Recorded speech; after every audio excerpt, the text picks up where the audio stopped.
Hey, everybody, welcome to the Entrepreneur Motivation Podcast. I'm your host, Chris Bello, and today I've got two amazing guests with me. Usually I'm interviewing one person at a time, but I've got Evie Rupp and Lindsey Roman. Welcome to the show. Thank you. It's so fun to be here. Yeah, it's really great to be here. It's interesting because I hear like two answers, but yeah, we're going to roll with the punches on this because it was really cool connecting with you on your podcast. And so thank you for having me yesterday. And now I had to return the favor and hear your story and share your message with my audience. So real quick, just so my audience has an idea of who you are, what you're about, I'll read your bio real quickly. So Evie Rupp and Lindsey Roman are two destination wedding photographers turned entrepreneurs, business educators, and founders of the Heart University, an education company for creative entrepreneurs. Over the past few years, they've created multiple 6- and 7-figure businesses and are passionate about seeing people lead successful careers while living well-balanced lives. Through the Heart University, they host workshops, live events, online courses, and host the Heart and Hustle podcast, all while mixing hardcore business strategy with a rockin' good time. I like that. Their goal is to see people confidently stepping into their God-given calling and fully embracing who they were made to be. Evie and Lindsey love marketing and business strategy just as much as they love a good dance party, muddy hikes, and a glass of wine. So that's a good little insight into like what y'all like and what you're about and what you do. So once again, welcome, and let's dive into your stories and marketing. And we just talked about like 15 things before we hit record. So, yeah, well, it's good to be here. And I know we don't do video on our podcast, so it's fun. And we're both in our podcasting closet. So if anybody's watching this, I apologize for the closet situation, but I wanted to give you good audio. So here we are. Thank you. And we just talked about that before too. It's like really relatable when people see that, oh, I don't have to have a fancy studio. Like I can just make this in my closet or in my house. Or like I used to record in my car. Yeah, you gotta work with what you have. Absolutely. But for real, we were just talking about, Evie, you've got like a really good lighting setup in your closet. Thank you. It looks like a studio. Yeah, did you put extra lighting in there? I put my ring light in because normally it's like this one bulb of like really dingy yellow light and it just looks so ratchet. And so look at me right now. It's super dark. You have like the only light is from your laptop screen. So Yep. We're doing it real fancy. We're doing what we can with what we have. And that is entrepreneurship. You don't always have the best stuff available, especially at the beginning. Yeah, you don't always need it either. That's the other thing. Like I think people often feel that they have to have the most expensive like gear or tools or resources and all this stuff. And while investing in your business is so important and there are times and places for that, there are also times and places to just make do with what you have. So I love it. Firm Being the believer in scrappy that. entrepreneur. Yeah. So tell me a little bit more about y'all. Like, how did you grow up and what did you want to be when you grew up? And does your life now kind of look like that? I mean, we can go in any direction, but ironically, we both have drastically different stories, but they parallel each other really well, but in completely different ways. So Evie, do you want to go first and then I'll go? Yeah, absolutely. So we both grew up in the Midwest. I grew up in Ohio. Lindsey will tell her story, but she grew up in Kansas. So I wanted to be a politician.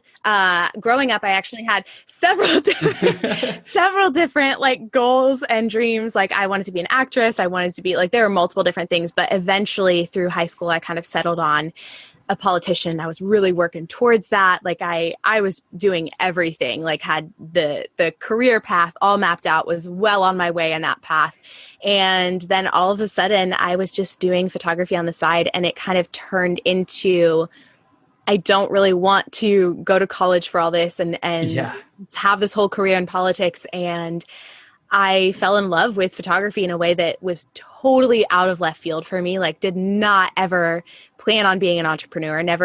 That was never a dream or a goal of mine necessarily. But looking back, it's really funny to see like all of these puzzle pieces kind of fall into place where like I was always had these imaginary games with my neighbor kids and I was always the leader and we were like having this business and I was, the CEO and the boss and kind of directing them as like my employees. And like, it's so funny to look back and be like, how did I not ever see that I was very drawn to entrepreneurship? And both of my parents are entrepreneurs. All of my siblings have turned into entrepreneurs. So it's like, I never planned that path, but clearly it was kind of meant to be eventually.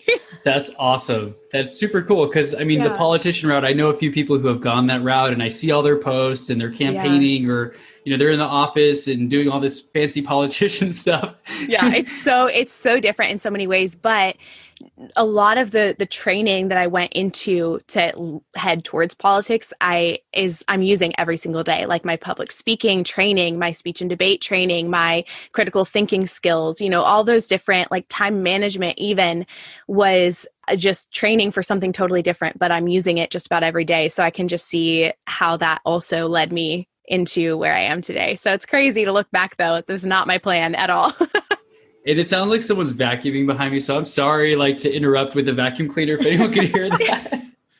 Okay, they stopped. It's great. This is like, oh, cool. I'm hearing multiple sounds in my headphones. But again, we are not in the perfect environment all the time. So how about you, Lindsey? Let's talk about your story. You were drastically different, but somehow parallel. I'm interested to see how this goes. Well, when I even say that, if you said the word politician to me, absolutely not. So yeah, totally different. So that's why I say drastically different. But so I always grew up watching Disney Channel and wanting to be Hilary Duff and literally wanting to go off to Hollywood, be an actress. Like that was always my dream. I was like, I want to be a star. I want to do the Disney little ears on the Disney. Okay.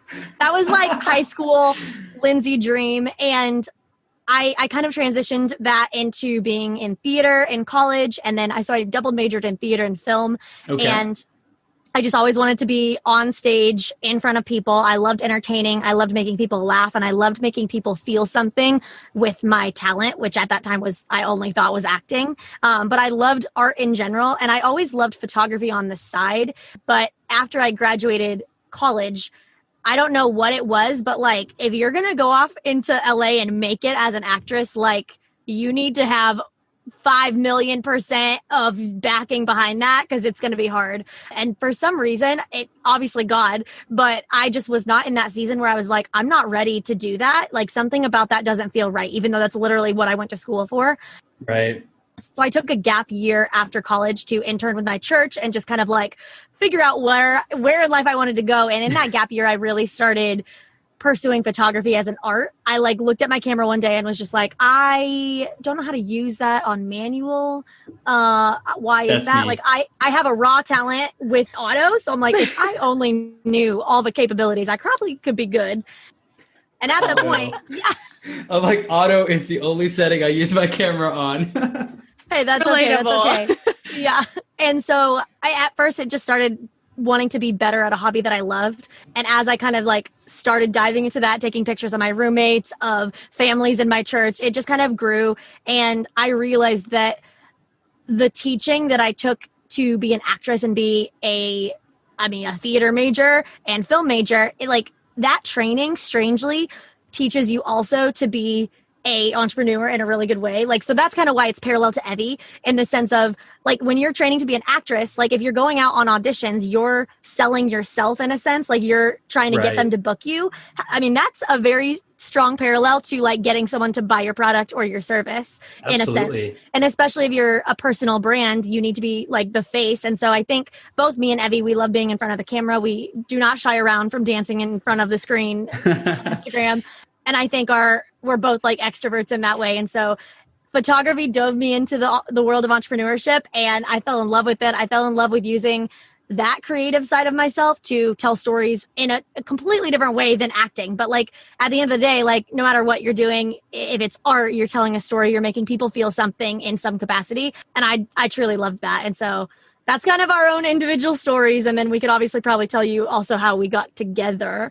Well, not together, but like how the heart started, if that makes sense. Right. Very interesting. And I think it's cool to hear how your stories are kind of different, but similar, not the politic thing, but the, finding some path, going down something and then realizing hey, ultimately, let me pick up the camera and do something with this because there's so many things that happen in our lives and we're what do I do? We just talked about that before I hit record. I was am I doing what I want to do 10 years from now? I don't know. It could change. Yeah. But that's super cool to hear about your story. So how did y'all meet? Were you friends before? You never met in person until before this? Or I'm very interested to hear that. Yeah, it's such an interesting story. And for us, we're just we just see the hand of God in it because looking back, we connected on Instagram. But I don't even know how because you were from Ohio. I was in Kansas and It must have been like a hashtag or like some sort of like 2015 IG like thing. Something. I don't know. We don't remember. That's the crazy thing. But we connected back in like, I think it was like 2014, 2015, something like that. It was early, like back before. When she says connected though, it's like, I liked her Instagram. She liked mine. Like you commented on like, posts and stuff. Hit the follow button. Yeah. And then like Lindsey was like we were both kind of starting to get into like photography and like, we're trying to be this like cool hipster, like Visco Insta girls. Like we were trying, like taking photos of our latte art. Yeah. We were like trying to like kind of get into this whole photography world.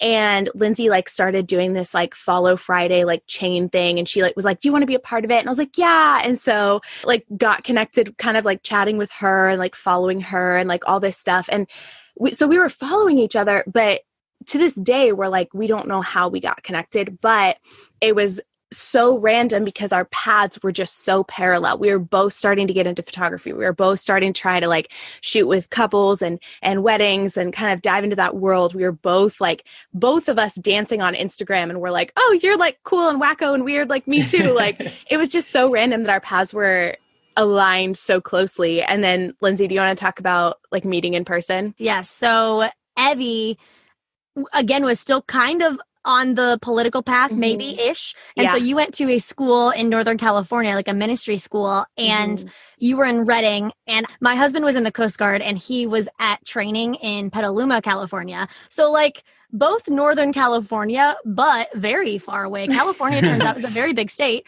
Yep. And we were like, hey, we're like close, air quote, if you're listening to this on the podcast. Yeah, you're like, you're in California? Me too. Like, let's meet. Right. And so we were like, oh, let's do like a shoot trade. And my husband could not come because he was in training, and Evie's boyfriend could come. So what we did was we drove to the middle, which was not the middle at all. They drove like 4 hours. I drove 2. And we met on the coast of Mendocino. So that was like the first time meeting.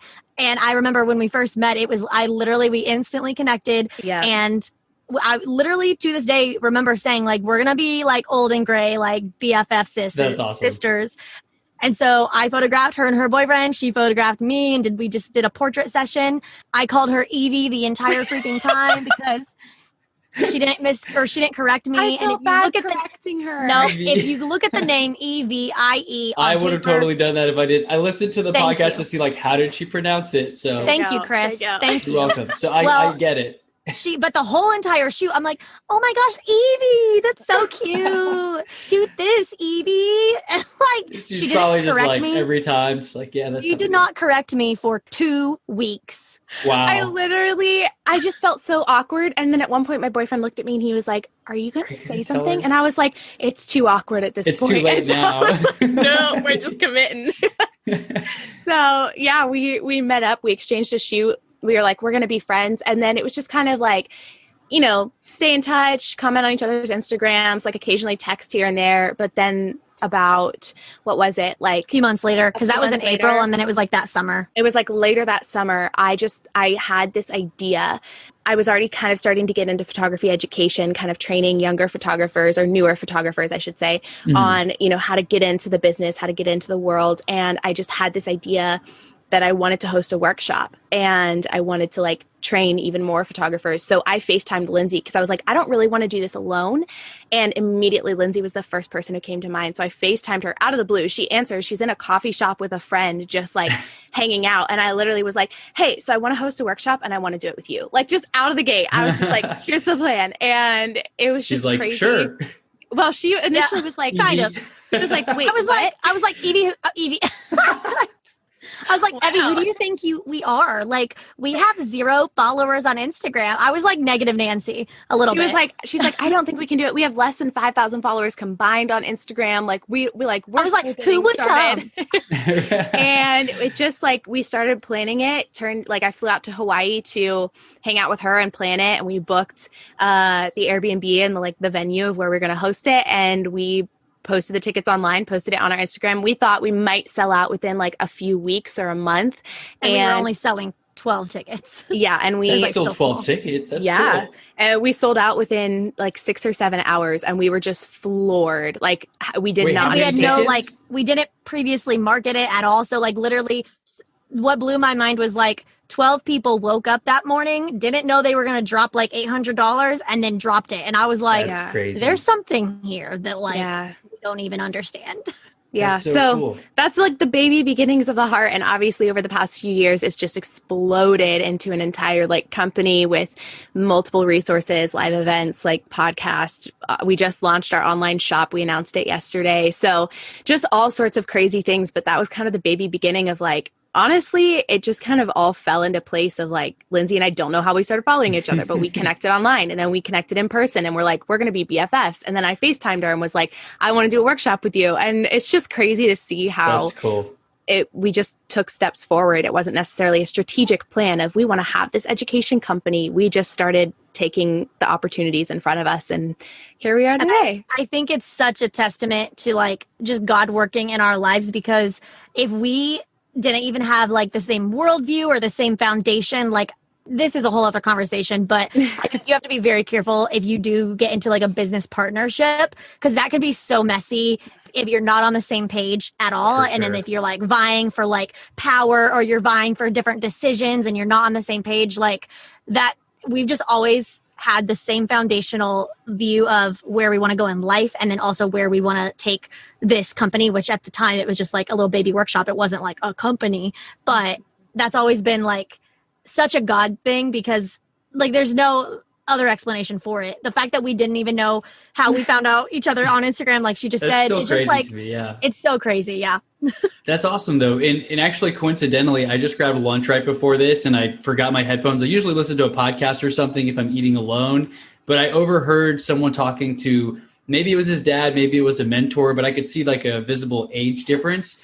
And I overheard the younger guy telling the older man that he trusts so-and-so with the money, but he doesn't like how it was like a business relationship. I could tell. Yeah. So he's like, I'm not comfortable with the way he's handling business.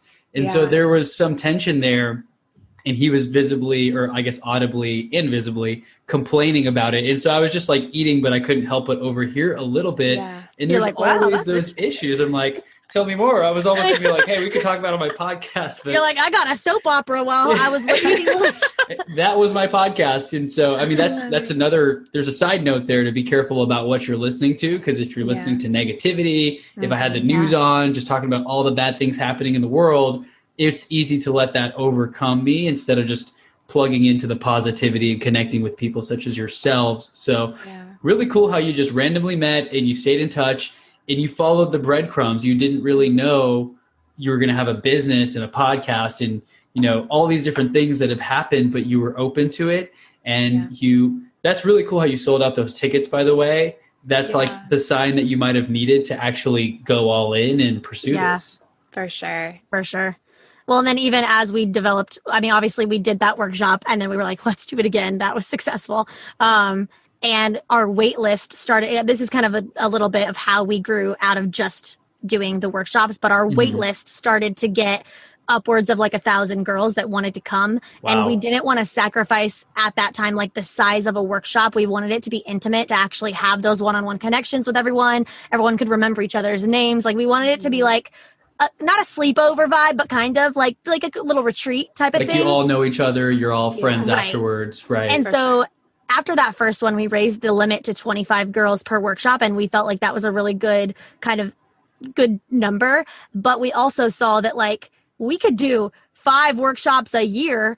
I mean, we still had our photography businesses also, but like we could do 5 workshops a year and not even come close to the size of our wait list of who wanted to attend. And so that kind of told us, okay, we need to have something else that we could offer that isn't just in person workshops, but that is something else that people want, because they're clearly wanting something from us. So that kind of led us to creating the online course that we first started with, which is the photography course. And then it just kind of, snowballed from there. Yeah. So cool. And I mean, it's just those little things. Like I just got coffee with 2 friends this morning, and a question I've been asking people recently is, what's your biggest takeaway this year or recently? Like what was your aha moment? Because if you ask everyone for that and you get all their aha moments, you can kind of shortcut, because I'm like, oh, that's a pretty good aha moment. Like instead of waiting to get those moments, you are seeing what the market wants or what others are doing. And so the fact that you kind of saw those realization, or you made the realization, we can do more of these. we still can't capture everyone. Let's make an online course. And that's what you did next. So, so you have an online course, you've got workshops. I guess the workshops may be more virtual or on hold right now, I'm assuming, just with everything going on. I miss, like in-person things. It's very, I kind of get out of the house every now and then. How about y'all? Are you just staying at home most of the time, or are you kind of doing anything outside? I live in Hawaii. I'm going to the beach. Oh, well, yeah. Yeah, I think all of my family is in Ohio, so I go back to visit them. Like, obviously try to be as careful as possible when traveling and all of that. But yeah, I think Lindsey and I are both kind of in the stage of just being cautious, but starting to get back into like getting out and traveling and, exploring and being outside. If we're home, like we definitely don't stay indoors as much as possible. Yeah, we're both if I like were in Hawaii, come on, like, and where do you live again, Evie? I'm in California. Oh, you're in California. So y'all both have the beach then. That's awesome. Yeah, for sure. And I mentioned I'm in Houston, so we have Galveston, but after you've been to places like California or Cancun or like Bali and the water's so blue, I can't go into this like brownish, muddy looking water anymore. It's just like, no. It's just not the same vibe, man. It's not. And that's definitely like lifestyle, business. If you can do something where you can go and you can go play during the day. We talked about this on your show as well in terms of like building a lifestyle you actually love and a business you love. So maybe we could talk a little bit about that, or really whatever y'all want to talk about. Hey, I'm going to put the ball in your court because I know we talked about a million things that we could talk about. So. Yeah. Lindsey, do you have thoughts? My only thought was kind of, as we told our stories, just like thinking of how we followed opportunity, but also demand. That's not anything that we talked about earlier, but that was something that I thought of demand. As we talked about, like as an entrepreneur, I think so many people start a business because they personally want to, and they start because like they like something and they want to do it, or they want to get out of their 9-to-5 and have freedom. Okay, cool. But I think the key thing is often why so many people fail or why they get burnt out is like they're not following a clear demand, right? Or like a proof of purchase. Like, is your idea that you want to start marketable? Is there proof that it's already out there existing? Is there proof that you're actually talented at it, or can you get more talented at it? Like, there's just so many things that I think as we were telling our story, I'm like, why did it work? Like, why did we get those 12 tickets from that first workshop like right away? And I think it's because before we had even ever been like, oh, we're going to start a workshop, we didn't do that right when we started our businesses. Like, we had some background of actually growing and being talented at photography of what we were teaching to begin with. Exactly. But then something else is like the reason Evie even had that idea to start a workshop is because she had started getting questions that like she knew the answer every time. Like if somebody reached out via DM and they were like, hey, how do you take a photo that has like a blurry background? Like if somebody didn't know how to do that, she would be like, oh, it's this. Or how did you market to like travel and get like a destination shoot? Oh, well, I have the answer. And so she started recognizing that. And I simultaneously also was doing that as well. And so that's why when she was like, we should start a workshop, there was that conversation of like, well, me being a negative Nancy of being like, I know that. But there was also, I think, Evie, you literally said like, how many times do people ask you questions? Yeah. Or like you make a blog post and they like love that because it's valuable information that they don't have. And so even in that, there was proof of a need that we could provide even before like the first workshop. And so that's kind of what indicated that. Whereas it wasn't like we just started our photography business on day one and then we were like, we want to open a workshop. Like if we would have done that, there's not a proof of marketable, like that anybody would come because we hadn't like started growing our audience. We hadn't become a little bit more expert at photography. We hadn't like had the backing of the experience before doing that. That's just, I don't know. If you guys have thoughts, that's what was in my brain. No, awesome. Evie, you have any thoughts on that? I think it's interesting watching, especially now we're a little bit more out of the photography space and not just educating photographers, we're educating creative entrepreneurs and entrepreneurs in general. It's interesting to watch entrepreneurs trying to start new businesses and to hear them be like, well, I like knitting, so I'm going to start, a business with my knitting. And it's like, okay, cool. So a couple of questions for you. Like Lindsey was saying, you have to go back and be like, is this something that I can actually market? Is there a demand for it? Is there a market out there for me to sell it to? And sometimes that market doesn't have to be huge. You know, you can have a niche business with knitting and you can be wildly successful. That's great. But I think entrepreneurs need to think these things through. And even the question of scalability, you know, is this going to be something that I can scale, or am I going to hit a ceiling within, 6 months to a year and I can't knit anymore? I can't do it any faster. And if that's something that you want to just have as a side hustle, and you know that that market is there for a side hustle, your ability and scalability is there for a side hustle, and you're fine with that cap, then that's great. But I think it's important to think through those things of, do I have the skills and experience, not only the passion, but the skills necessary to start this career in this business? Is there a market for it? Is there a demand for it? And then can I scale this eventually if I want to? Those are all things that I think a lot of entrepreneurs don't think about when they're getting started. I know when I was first starting with photography, those thoughts were nowhere near my brain. So it's a lot to be thinking about when you're starting a business. But I think those 3 things to just keep in mind, like, can I actually do this? And where do I see this going? Those are just tidbits of thoughts for any entrepreneurs out there. Yeah, no, those are really good points. And it can be very confusing at first. I mean, I didn't share this on your show, but part of my story is a friend and I tried to create a product, and we spent, or I'm not sure if I shared this or not, but basically we spent a lot of money and time on this thing that was a new product. There's nothing like it. It was patented, all this cool stuff. But then, of course, you'd have to market it and educate people on how to use it. Yeah. And we also hit challenges on the manufacturing front, and I had quit my job to pursue this thing, and I was overly optimistic, but I didn't really check all the boxes and do all the due diligence. And while I wouldn't consider it a total failure, we just kind of ran out of funds and passion for it. And I switched over to real estate. I kind of look back now and I'm like, if I had gotten more into something that I could develop a skill, like if I got into real estate first without burning 40 grand, or like it's basically tied up and I just had to ship the tooling from the manufacturer because they're like, hey, it's taking up space in our warehouse and you're not doing anything with it. Yeah. So I'm like, man, I can't just sell 40 grand of, or actually it's like 70 grand. Yeah. My partner and I split it, and we just have those sitting at one of his warehouses right now because, do y'all want to buy it? Like it doesn't make what we intended for it. Yeah. And so now it's really cool just to get those skills. Like y'all said, you learn the photography skills, you had the skills, you can actually answer the questions. So you're not trying to make a course about something you have no idea about, or a workshop. Hey, come to this workshop. I've never done this before. We're going to learn it together. Yeah. That wouldn't work. Yeah, so for sure. Where do y'all see yourselves going in the future with your business? I mean, I know you're continuing to grow. Are you going to add any more courses, or do you want to do more live workshops, or have you talked about that recently? Oh, yeah.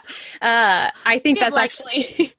like 10, 15, 20-year plans. Yeah. Well, I actually kind of want to touch on that just super fast before we dive into kind of our thoughts. I think that's something super important too as an entrepreneur, to dream of the future, to know where you're headed, to have a roadmap of this is where I want to go. And obviously that can change. Clearly, I had a roadmap of going into politics, and I'm very much not in politics right now. So, those roadmaps can absolutely change, but it helps you to stay focused and locked in on, the step-by-step. If we have like 40-year goals, 30-year goals, however long it takes us to get there. We have these big long-term goals for the heart and everything we want to do with that. But because we have those goals, we know, backtracking, we know our 10-year goals and our 5-year goals and our 3-year goals and our 1-year goal. Like it helps us to stay on track with what we need to be doing at what time. So, although I will say COVID really, there was something that was supposed to come out this year that now we're planning for next year. And just, it's a larger style of event. And, and I say it like that because we haven't really announced it. Okay. Keep it on the DL. Yeah. I'm just pretending like I'm a robot.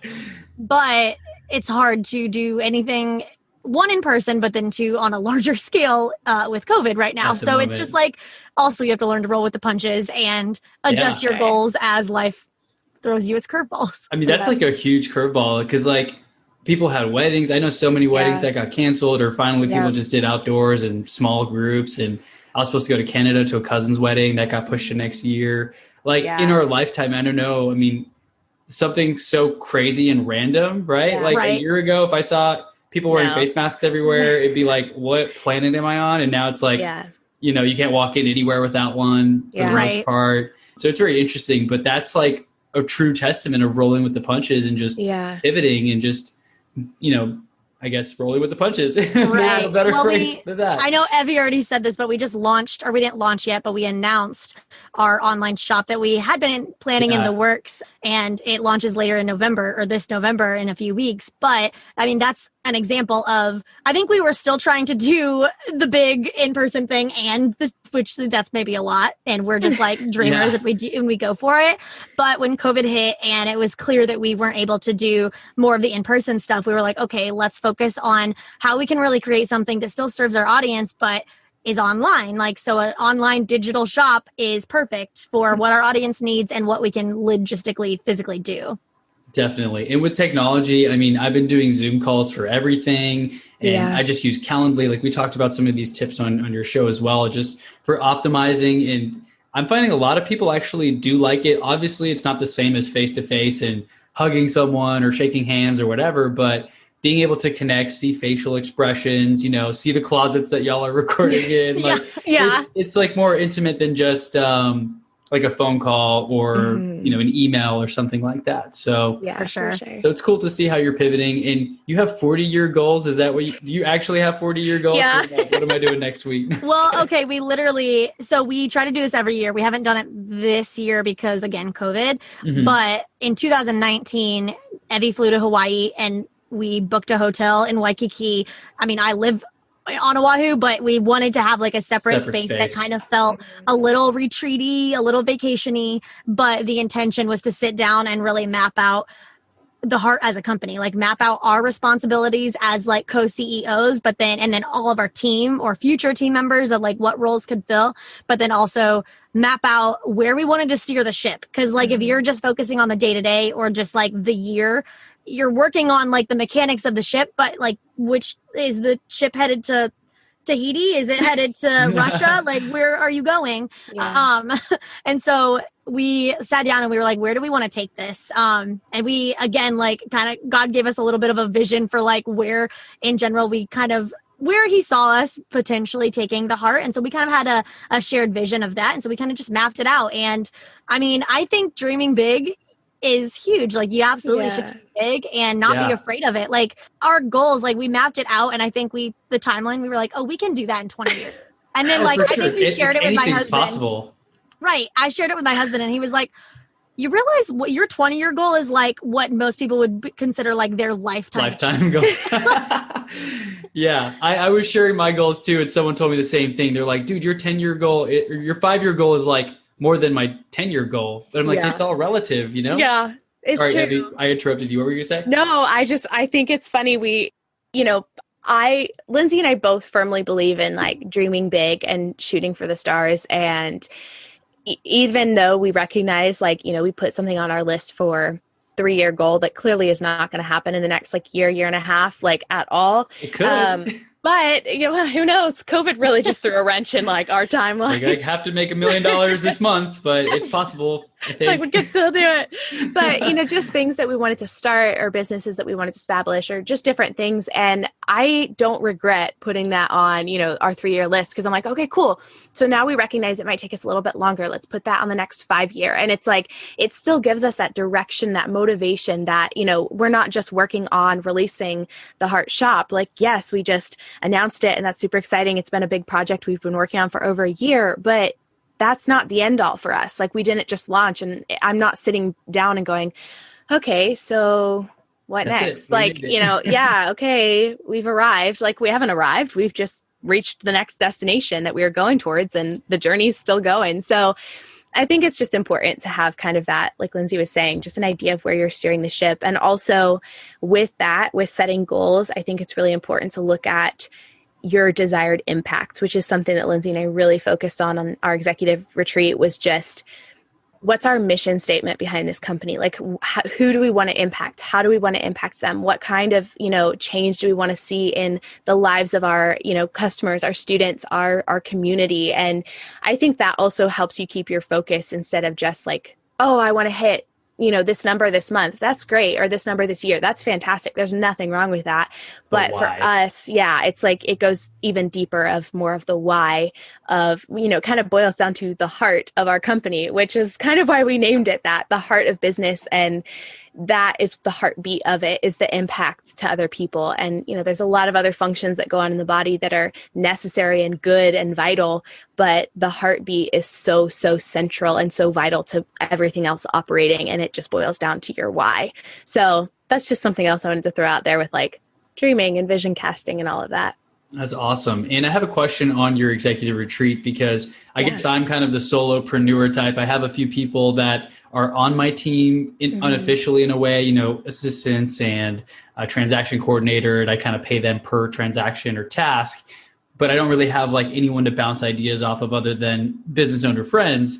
And so whenever you do that retreat, I guess how much time do you book, like 2 or 3 days, and do you have an agenda, or are you kind of very, let's see how it goes? Well, we've done this once.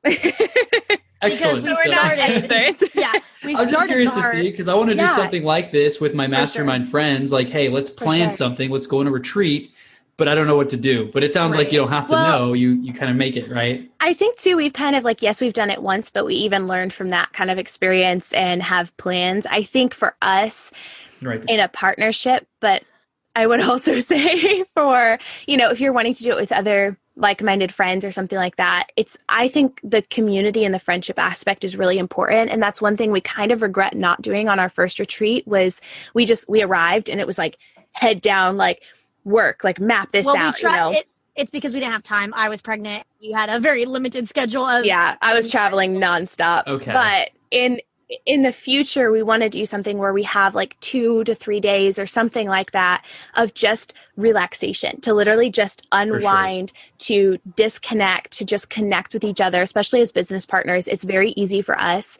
We talk like just about every day, but it's very easy for us to realize like, oh, wait, what's going on in your life? Like, because the only time we're talking is like, oh, hey, can you do this? Oh, hey, our assistant needs this. Oh, hey, how's it go? Like, it's always business, which I mean, we're co-owners of like the heart, which makes sense. Like you said, you have to be kind of talking every day usually, but that's what we learned, is just like having that friend time to really, especially we want to make that like a real, once COVID can like calm the heck down, have like a yearly thing where I think in our dream world, we would have a few days to be friends. I mean, not to be friends, but like to have our friend like to have vacation. Fun, Right. Like to relax, to unwind, to really connect as friends before then we have like a more executive retreat where we talk about like all the business stuff. But then I think it would be awesome as our team grows to then like, it's like this whole like maybe 2-week journey where we go first as friends and then we start the business part and then like all of the team shows up and then like we can connect in that way. I don't know. That's our goal. That sounds amazing. But I think even as, solopreneurs, that's something that I have a couple other companies outside of the heart. Lindsey does as well. And that's something that I try to carve out for myself too, is just time, whether it's like 2 or 3 days or it's a full week, to, have that time to decompress, unwind, just disconnect, relax, recharge, and then kind of dive into like a vision casting and planning and kind of executive retreat with myself for my own company, my own business. And I still do that by myself on like my own journey. And I know Lindsey like is probably the same way, but it's something that you don't just have to have like a business partner or a team to do it.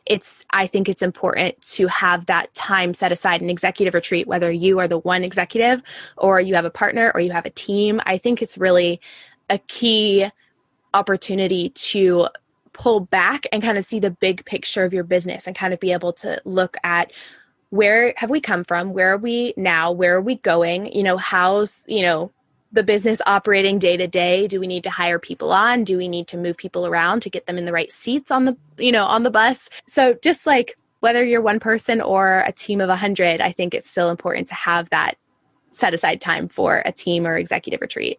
Yeah, I love that. That's really good advice. Did you want to add anything to that too, Lindsey? Nope, that was perfect. Mic drop. Yeah, mic drop for sure. That was really good. And the thing with that is that there's so many things that you can do every single day. And we all can get caught up in the business. If you've read the E-Myth, I mean, a lot of people work in the business instead of on the business, right? Yep. You don't want to be the baker. Like you might open a bakery thinking that I love baking, and now you're baking until 10 p.m. every day and you hate it, right? You don't want that to happen. I've been doing this more recently. I don't know. Do you schedule breaks in your day where you'll do okay, you'll like work on a certain task and then you'll go walk outside and just like think and decompress? I'm the worst at it, but usually my husband reminds me to like, hey, here, eat.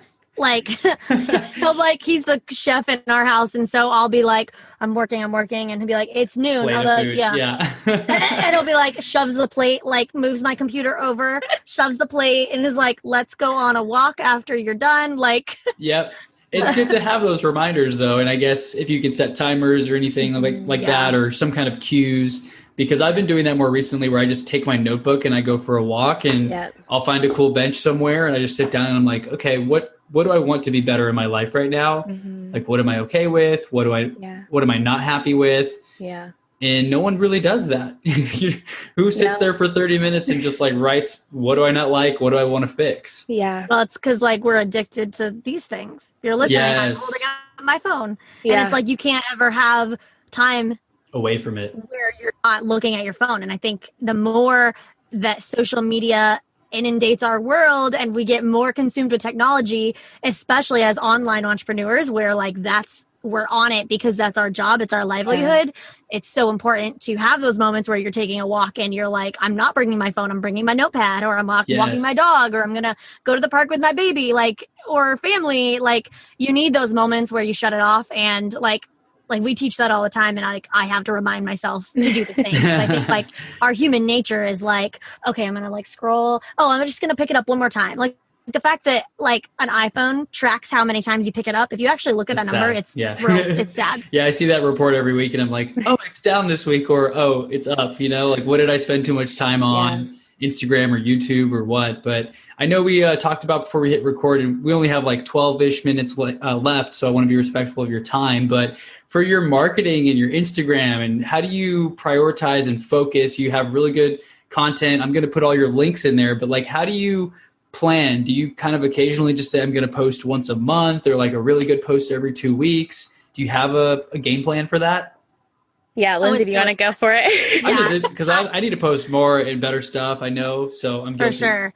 I think what I teach is almost not exactly what I do, which maybe isn't the best, but I think it's because it truly depends on each person's personality of like, and what season of life you're in. Like, there are seasons where I need to batch like my Instagram posts or my social media posts. And like right now I'm in a really good groove of batching my blog posts in advance. And so that's like on a good schedule. But I think for me also, Instagram is like the heart of my business. Like, it's like my favorite part. It's like probably it's where my audience is biggest. I love it. It's part of my job that I genuinely love. And so for me, I like treating it a little more go with the flow. But again, depending on the season, like sometimes you can't do that, sometimes you can. But usually I'll have like topics that I want to talk about, or as we go out through life, I'll just like write down if like, oh, I have an Instagram caption idea. I'll write it down in my notepad, not physical notepad, in my virtual phone notes. And then I'll like plan my feed based on like what I want it to look like. And then I'll kind of pick a caption that's pre-written, or I'll think about what I want to say with that particular photo. So like for Instagram specifically, it's a little more go with the flow. For other things like blogging, obviously our podcast, we're super rigorous on that's like twice a week, no exceptions, unless it's like a holiday or something. That's my perspective on it. It's a little mixture of like planning and go with the flow. Evie, you probably have more thoughts on that as well. I am in a season where I agree with Lindsey. I think there's, ebbs and flows of different seasons and different times where for a long time, the first few years of my business, when I was really growing my social media and Instagram and all of that, I was just very like, I would write, my captions a day or two in advance, maybe, if not just that day. And I had the time and capacity for that. And now I'm in a bit more of a season, like I'm working on basically 2 consecutive launches all at the same time. And it's just, as well as day-to-day operations. So there is a lot on my plate. There is a lot going on. And I've noticed that when I get in those busy seasons, I do not maintain my social media presence, at least posting. And that's, to me, that's like not okay. And it's okay in the sense that like I give myself grace for it. It's not okay in the sense that it's not a good marketing move. So it's one of those things where I'm in the season now where I'm actually planning my content out like 3 to 4 months in advance as I lead up to a launch. And I'm trying to strategically kind of aim my content a certain direction and trying to make sure I map it out strategically. And I've thought through, stewarding and nurturing my audience through a pivot in my business and that type of thing. And I think I'm working on batching my content at least like 2 to 3 weeks in advance and, bringing somebody on my team to kind of help me manage some of that like stress and strain.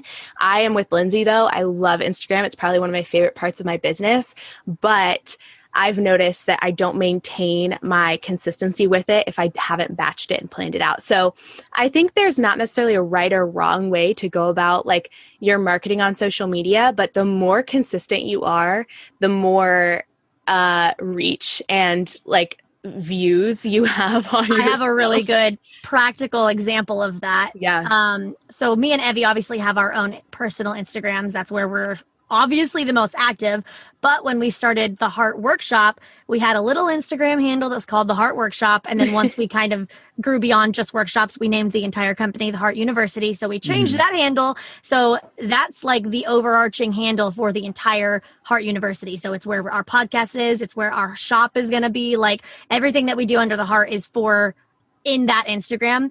And right now it's really consistent with the podcast. But over a year ago, I was like handling it like it was my responsibility. I air quote that because we were like posting. So you were not. Right. We were posting on it maybe once a month because we were kind of like doing it with each workshop that launched, but it was like we weren't, we had our own, we had our own Instagrams. And so like, it was like falling to the wayside. And then I hired an intern or I got an intern on my team and like that felt like a really good outsource. I was like, hey, if you can be completely responsible for the Heart's Instagram account, like I'll proofread captions for you. I'll give you ideas of like topics to talk about and pictures to use. But if you can take that off my plate completely. So she started in September of 2019. So a little over a year now. When she started, we literally did a screenshot of the follower count because we were like, we want to know what it's going to be. And she had like goals to like reach. It was 6,000 followers when she started. And now we just hit like 20.7, I think this week. Awesome. So 20,000 people basically. And that's just in a little over a year. But the reason that growth happened, one, like the podcast helps, I think, because we have 2 episodes a week. So there's consistent content. But as we're like, we try to post on the Heart every single day. And so 2 days of those weeks or 2 days out of the week are podcast episodes. But then everything else is just serving our audience with education. And so that's just proof that like when you show up every day and you actually like have valuable content to give people and you have a just great Instagram, I guess, like you're going to see growth from doing that. That's really good advice. And I actually just commented on inside of a podcast group. Someone's like, I'm just starting my podcast. Any tips? And I commented and it got like a couple of likes or whatever. Like consistency, stay consistent, plan to release 1 or 2 episodes a week for at least a year, even if you don't see any traction, because too many people quit after 2 or 3 months thinking that they're magically going to be getting 5 or 10,000 downloads a month or X amount of followers. And it's a really long game at times. I just interviewed another kid. He said he's been listening to my show for 2 years and he grew a YouTube channel to 500,000 subscribers within the last 2 or 3 years. I think he said 2 years. So I'm like, whoa, like we got to talk because mine's not growing as fast, but so it's really cool just to see what happens when you have a posting schedule and you stick with it instead of like, oh, I'm just going to post when I feel like it. Right. So it could be helpful for those listening to have some kind of thing. Like for me, I release a new podcast on Mondays and Thursdays, and you guys release on Tuesdays and Thursdays, correct? Yeah. Awesome. I was kind of creeping just to see like how frequently, I like to learn through modeling. So like how many people do you let book you a week for your podcast? I think you guys interview on Mondays. Is that correct? Correct. Yeah. Right. So I learned from that when I was booking on the show, just to tell everyone in the audience. Yeah. I got that from both of you. So thank you for that. Yeah, of course. So we've got a couple minutes left. Are there any last tidbits or pieces of advice you'd like to leave with the audience with before I let them know how to connect with you? Ooh, like overarching. Like life advice, man, that's hard. Happiness. I have one. If I can go for it. I think as I've grown, because when you start entrepreneurship, I don't even think that you a lot of people, unless they have like a startup and they're like, this is a company, like we fell into it. And you look at everyone else out in the world and you're like, wow, they must know something that I don't. Like, if only I could get to that level. Like, if only I could be Beyonce, right? Like, she must, maybe that's a bad example. I don't know. But like there's so many people out there that you look up to. Yeah, right. There are so many people out there that you look up to, or you could be like Gary Vee. Wow, how did he get there? He knows so much that I don't. And I mean, it doesn't even have to be that far up. You could just be looking at like the girl next to you or the dude next to you, like on the next level that you're like, wow, they're killing it. There has to be this secret that they know that I clearly don't know. I have to take all the courses. I have to ingest all the education. And like, well, yes, that's valuable. Yes, like grow by all means, learn more skills. The thing that I've realized is everybody out there is doing the best they can with what they have. And they're making the opportunities that are coming to them or that they create for themselves. They're like making it happen. They're not waiting around for perfection. They're not waiting around for opportunities to come by. And I think that's like the secret, that everyone's striving for success and they're looking at other people. And it's like, when is that going to happen to me? It's like, well, it's going to happen to you when you decide to make it happen. Exactly. I love that. I love that so much. How about you, Evie? I think I could like go off of what Lindsey said and just like add to that, but I feel like she covered it so well and I'm like 100% amen. So I feel like the other thing that comes to my mind is to really establish your definition of success in something other than numbers, because there's nothing wrong with numbers. I was kind of saying this earlier. There's nothing wrong with numbers. I have number goals. Lindsey and I have number goals in our company. That's great. And those are good things to like, you know, measure barometer points on your barometer of how you're doing or whatever. It's fine. But I think for a lot of entrepreneurs, it's very easy to set those definitions of success within like money or how many businesses you start or how many clients you work with or different things like that. And it's very easy to reach those numbers and then look around and realize you don't feel satisfied and that it's not enough and that, you know, it's not what you thought it would be. Yeah. You set this goal of, I know like for Lindsey and I, like we would set these goals of like, you know, $10,000 or something, we'd hit it and we'd be like, okay, we want $100,000. We'd hit it. We're like, okay, we want $500,000. We'd hit it. And it was just this thing of like, the number always grew and it was always just out of reach. Even with, you know, growing your Instagram following, something as simple as that.